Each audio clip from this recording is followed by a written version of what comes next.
Rathore reaction channel को subscribe कीजिए, bell icon पर क्लिक कीजिए और इतिहास की नई जानकारियां पाइए।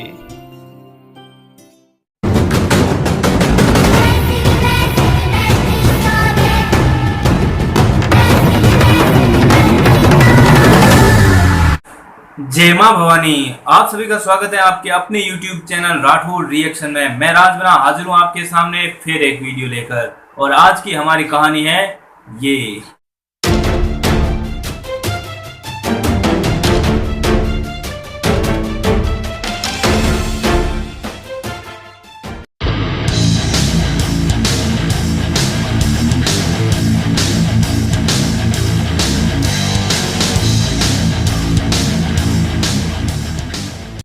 वीर दुर्गादास जी राठौड़ का जन्म आस्करन जी के घर विक्रम संवत 1695 श्रावण मास की शुक्ल पक्ष की चतुर्दशी को हुआ था। ये अपने पिता की तरह ही वीर थे। इनके पिताजी जोधपुर के महाराजा जसवंत सिंह की सेना के एक सेनापति थे और काफी वीर और बहादुर थे। जब ये छोटे थे दुर्गादास जी, तो ये एक बार अपने खेत में रखवाली कर रहे थे। उस समय महाराजा की जो ऊंटों को चराने वाले चरवाहे होते हैं, वो ऊंटों को चराते चराते दुर्गादास जी के खेत में घुस गए। ऊंटों को अपने खेत में चरता देख दुर्गादास जी उन चराहों के पास आए और बोला कि ये मेरे खेत को बर्बाद कर रहे हैं, आप इन्हें बाहर निकालिए। लेकिन उन चराहों ने उनकी एक ना सुनी और वो वही काम करते रहे। यह देखकर दुर्गादास जी को गुस्सा आया। उन्होंने फिर से कहा कि मैं आपसे कह रहा हूं इन्हें ले जाइए यहाँ से। लेकिन वो बोला कि ये तो महाराजा के ऊंट है और ये कहीं भी चल सकते हैं।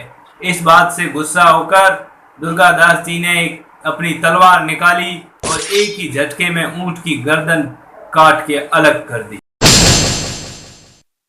वो सब अचंभित रह गए। उसके चारावाहे वहां से भागे और जाकर महाराज को सारी बात बताई। महाराज ने जब ये सुना कि ऐसा कोई वीर बालक है, तो उन्होंने उससे मिलने की इच्छा जाहिर की और उन्हें अपने दरबार में बुलाया। दरबार में निडरता से खड़े उस वीर बालक को देखकर जसवंत सिंह काफी प्रभावित हुए। उन्होंने कहा कि ऐसा वीर बालक जो दरबार में मेरे सामने मेरे ही एक ऊंट को काट के खड़ा है, लेकिन इसके मन में, इसकी आंखों में जरा सा भी डर नहीं है। वो बहुत खुश हुए। लेकिन वहीं पर उपस्थित आस्करन जी अपने पुत्र की इस निर्भीकता और निडरता से खड़े खड़े जवाब देते हुए देखकर काफी डर गए। उन्होंने सोचा कि क्या कर रहा है, महाराज के सामने ऐसे कैसे खड़ा है। और जब महाराज को ये पता चला कि ये आस्करन जी का पुत्र है, तो उन्होंने अपने पास बुलाया और उनकी वीरता से खुश हुए, उनकी पीठ थपथपाई और उन्हें एक तलवार भेंट की। और उसी दिन से दुर्गादास जी जसवंत सिंह के विश्वास पात्र और स्वामी भक्त साथी बन गए। जहां भी जसवंत सिंह जी जाते हुए उनका सहयोग करते। जसवंत सिंह जी उस समय दिल्ली के सम्राट औरंगजेब के सेनापति थे। और औरंगजेब, लेकिन मन ही मन औरंगजेब चाहता था कि पूर्ण रूप से जोधपुर को अपने अधीन कर लूं, लेकिन जसवंत सिंह जी ऐसा कभी नहीं होने दे रहे थे। लेकिन औरंगजेब के मन में था कि जोधपुर पर पूरी तरह से मेरा राज हो। और औरंगजेब, आपको पता ही है, पूरे हिंदुस्तान में इस्लाम को फैलाना चाहता था। तो जोधपुर उसके लिए रोड़ा बना हुआ था। तो वो कोई भी विजय अभियान होता, ऐसा कहीं युद्ध पे जसवंत सिंह को भेजता, ताकि जसवंत सिंह की कहीं न कहीं किसी वजह से मृत्यु हो जाए तो फिर जोधपुर को हड़प लूं। और यही सोच के उन्होंने उन्हें गुजरात भेजा, जहां पे विद्रोह 1731 के करीब जहां पे विद्रोह हो रहा था, उस विद्रोह को दबाने के लिए जसवंत सिंह को भेजा। उस समय जसवंत सिंह जी गए और उन्होंने उस विद्रोह को आसानी से दबा दिया। फिर उन्हें भेजा गया पठानों का विद्रोह दबाने के लिए। जब वो वहां गए तो वहां दुर्गादास भी उनके साथ लड़ रहे थे, लेकिन वहां वो वीर गति को प्राप्त हो गए।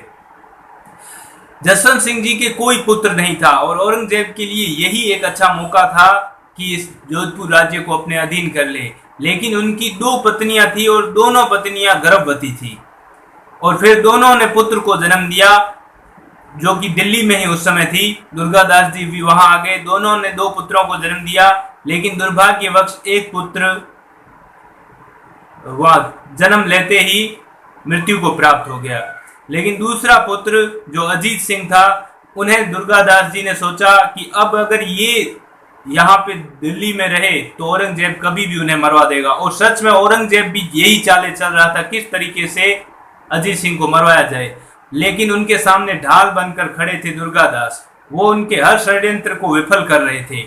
और फिर उन्होंने एक चाल बनाई, दिल्ली से निकलने की एक चाल बनाई और वहां निकलने में सफल भी हो गए। वे अजीत सिंह को लेकर दर दर भटकते रहे, ठोकरें खाई, लेकिन उन्हें बड़ा होने तक किसी भी तरह से सुरक्षित रखना था ताकि जोधपुर की राजगद्दी पर उन्हें बिठाया जाए। और बड़ा होने तक दुर्गादास जी एक साये की तरह अजीत सिंह के साथ रहे और उनके ऊपर एक खरोच नहीं आने दी। और जब वो बड़े हो गए तो उन्हें राजगद्दी पर बिठा दिया। ये औरंगजेब के लिए एक मुसीबत थी जो उनके इस जोधपुर हड़पने की नीति में बीच में आती रही, दुर्गादास जी के रूप में। ऐसा वीर योद्धा जिसने अपने स्वामी के लिए हर दुख हर कष्ट को अपना लिया, लेकिन अपनी स्वामी भक्ति को नहीं छोड़ा। लेकिन जब अजीत सिंह जी राजा बन गए तो कुछ लोगों ने उनके कान भर दिए और इसी वजह से अजीत सिंह जी दुर्गादास जी से रूठे रूठे रहने लगे। और दुर्गादास जी को लगा कि अब शायद मारवाड़ में, जोधपुर में रुकना उनके लिए सही नहीं है, और वो वहां से चले गए। जिस अजीत सिंह जी की रक्षा के लिए उन्होंने 25 वर्ष तक ठोकरें खाई, दर दर भटके, औरंगजेब का बल, औरंगजेब का लालच, उसने बहुत प्रयास किए थे कि किसी भी तरह से दुर्गादास को अगर हटा दिया जाए रास्ते से, साम दाम दंड भेद किसी भी तरीके से, तो शायद जोधपुर उसके हाथ से चढ़ सकता है। लेकिन दुर्गादास जी नहीं दिख सके। लेकिन उनकी इस स्वामी भक्ति का बदला उन्हें यही मिला कि अजीत सिंह जी उन पर विश्वास नहीं कर पाए। शायद मैं इसे समय का खेल ही कहूंगा। और एक चीज मैं भूल गया, अजीत सिंह जी को औरंगजेब की कैद से निकालने में मुकुंद दास जी ने भी उनका बहुत साथ दिया था। फिर दुर्गादास जी उज्जैन चले गए और वहां पर शिप्रा नदी के किनारे उन्होंने अपने अंतिम दिन बिताए। और अंतिम दिन बिताते वक्त उनके हृदय में सिर्फ एक ही बात थी कि शायद मेरी स्वामी भक्ति में कोई कमी रह गई थी कि मुझे ये सब दिन देखने पड़े।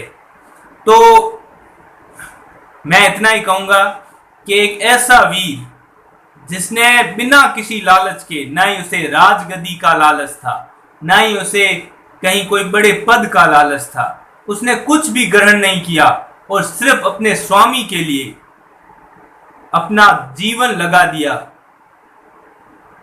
ऐसे वीर को नमन करने को मन करता है। मायड़ एड़ा पूत जन जेड़ा दुर्गा दास, भार मुंडासू धामियों बिन थंब आकाश। दुर्गादास जी की मृत्यु 22 नवंबर 1780 ईस्वी को वहीं उज्जैन में शिप्रा नदी के तट पर हुई। एक ऐसा योद्धा जिन्हें न मुगलों का धन दिखा सका, न उनकी ताकत दिखा सकी। वाह रे वीर, नमन है तुझे, नमन है तुझे। आज सोचो, अगर दुर्गादास जी नहीं होते तो मारवाड़ का क्या होता। एक पल के लिए अपने हृदय को शांत करके ये कभी सोचना, इस जो मैंने आपको कहानी बताई इसमें से दुर्गादास जी को निकाल देना तो कहानी कहां से क्या हो जाती। दुर्गादास जी ने, जब दुर्गादास जी से पूछा गया था कि ऐसा कुछ है जो तुम्हें लगता है, आपको लगता है कि आपके साथ बहुत बुरा है, मतलब आपके साथ बहुत बुरा हुआ, तो उन्होंने कहा मेरे साथ एक ही चीज बहुत बुरी हुई कि मैं अपनी पूरी उम्र लेके जा रहा हूं। मतलब मैं अगर मातृभूमि के लिए काम आता तो मुझे ज्यादा खुशी होती। दुर्गादास जी अपनी उम्र लेके गए थे, लेकिन उन्होंने इतने वीरतापूर्ण काम किए और इतने वीर थे कि मृत्यु भी उन्हें छू नहीं सकी। उम्मीद है आपको मेरा ये वीडियो पसंद आया होगा और ये मैंने हमारे जसवंत जी की रिक्वेस्ट पे बनाया था। आप भी ऐसे मुझे रिक्वेस्ट करते रहिए, जरूर आपके वीडियो बनेंगे। थोड़ा टाइम लग सकता है लेकिन वीडियो जरूर बनेंगे। कमेंट जरूर कीजिए। मिलते हैं नेक्स्ट वीडियो में। जय मां भवानी, जय राजपूताना, जय हिंद, बाय। आज कहना जरूर जरूरी है, आज कहना जरूरी है कि तुम